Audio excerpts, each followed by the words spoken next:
আপনারা সবাই ভালো আছেন আশা করি। আমরা এখন 3 পয়েন্ট টার্ন দেখব। আমরা দেখেন প্যারালাল পার্ক করে এই গাড়িটার পেছনে আমরা এখন 3 পয়েন্ট টার্ন করব।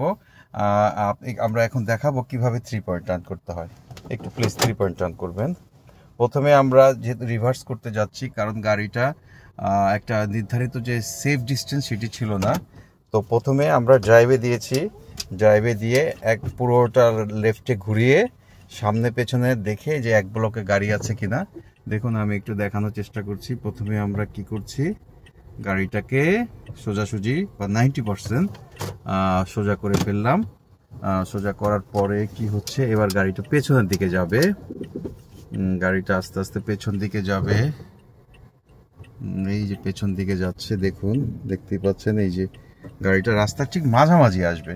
মাঝামাঝি আসার পরে এরপর ড্রাইভে দিয়ে সিগন্যাল দিয়ে পুরোটা লেফটে ঘুরিয়ে গাড়িটা এই যে এখন গাড়িটা আস্তে আস্তে আস্তে আস্তে এই যে দেখুন গাড়িটা সোজা আমরা আমাদের লেনে চলে আসলাম। অর্থাৎ এটাকে 3 পয়েন্ট ইউটার্ন, ব্রোকেন ইউটার্ন বা কে ইউটার্ন হিসাবে এটাকে শনাক্ত করা হয় বা এটাকে বলা হয়ে থাকে।